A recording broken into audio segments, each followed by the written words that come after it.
Hello, you guys, and welcome back to my channel. I hope that you guys are doing great.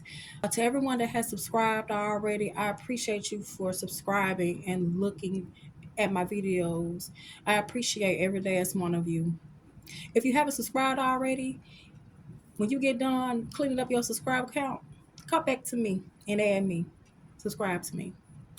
I wanted to come back with another video today talking about a situation and a topic that's kind of taboo, and it's taboo in whatever nationality or race and community.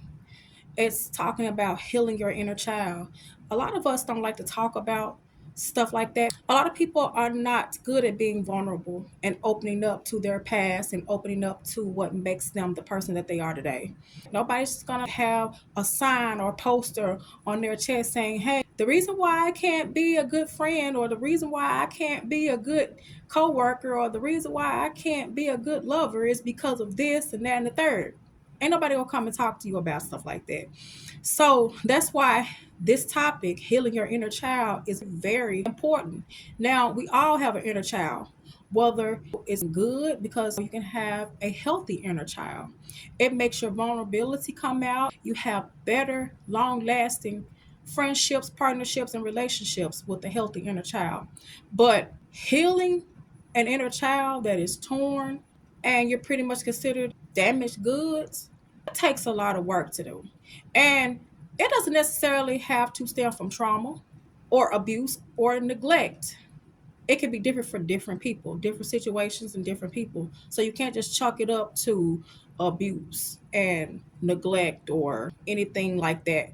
So we have to be mindful here. We have to be mindful of people and why they are the way they are. And like I said, a lot of times they are just not going to come out and talk to you about things like that. If you come across a person that has been emotionally unavailable, emotionally unstable, distant, and detached, chances are 9 times out of 10, you are dealing with someone that has a wounded inner child. And like I said, this is something that is not going to be talked about because a person does not want to be looked upon as damaged goods. Let's just face it. This can have a huge impact on how we interact with people, our inner child. And a lot of times it brings about insecurities. It makes you feel insecure about yourself. It gives you a lot of self doubt. Your self esteem, your self image is just shot. So you have to work on building your self esteem up. And like I said, a person with a wounded inner child, when they interact with you, a lot of times they can project their insecurity onto you. And a lot of times, if they are not sure of themselves and they pretty much hate themselves, well, they can try to put that onto you. Like I said, their insecurities, their way of thinking, wanting and needing validation and acceptance, they can probably hate you for that. And it may seem as if they are in competition with you. Now, don't go to thinking everybody that you deal with is dangerous, well, damaged goods and this and that. No, that's not what I'm saying here. Because a lot of times, if you are interacting with people like that, they may not view you as competition. They may view you as inspiration. So they really might pretty much be inspired by you.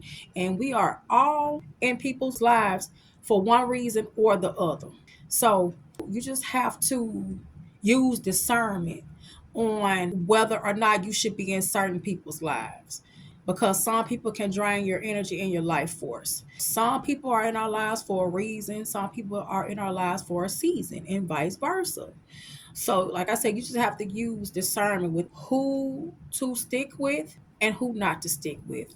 Now, a lot of people with a wounded inner child can get triggered with anger very easily and have mood swings.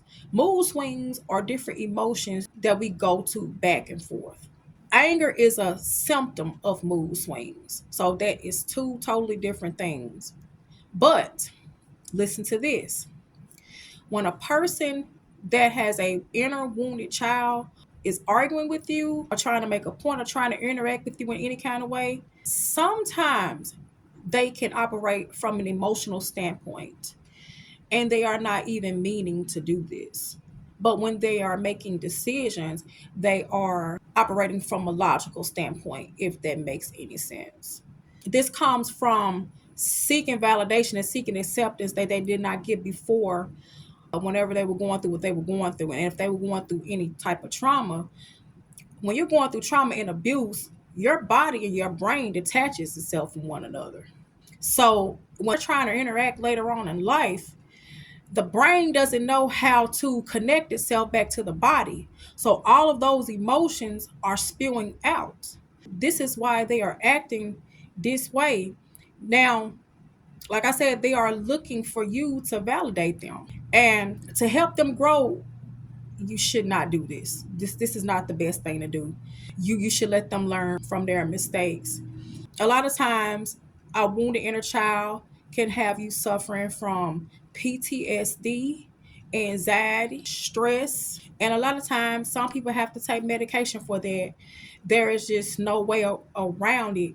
But if you are ever healing from trauma or trying to get your inner child back to the way that it should, you just need to make sure that if you are dealing with a person like that, you are not suffering from burnout, because it's easy for you to be unbalanced. So that's why you two should work on it together. If you and this person, or you and these people, are trying to heal your inner child, well, don't wait on them to do it and then you do it. Y'all can do it together so that you can mirror each other and align and balance with each other.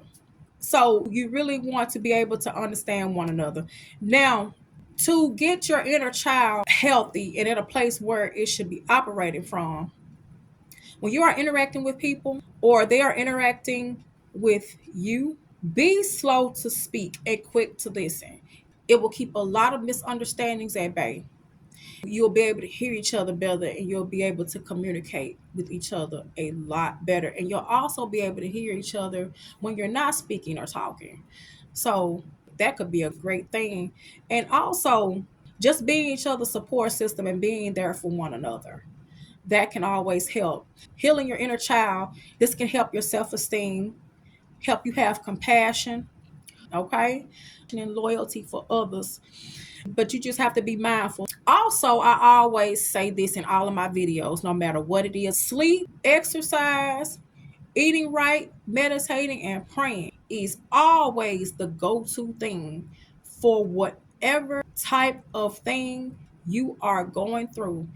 Those will always be the results to any type of problem. I'm always going to speak on trying to eat right. It's kind of hard for us to eat right, but meditating most of all, exercising, getting good sleep, and praying. I know sometimes it's kind of hard to get that sleep that you need, but we all should do that. And also just being thankful for one another, being grateful and practicing gratitude for everything in life. That can also help heal your inner child as well. Just thinking about the good things in life, it'll give you a euphoria. If you do all of these things, it'll help your inner spirit. It'll help you be calm, and it will help you be at peace with your and that other person. If you enjoyed this video on healing your inner child, please feel free to subscribe to the channel. I have more videos coming your way. Till the next video. Yeah. And also, I hope you have great relationships with people that you come in contact with, whether it's regular people, a twin flame, a divine counterpart, or a soulmate.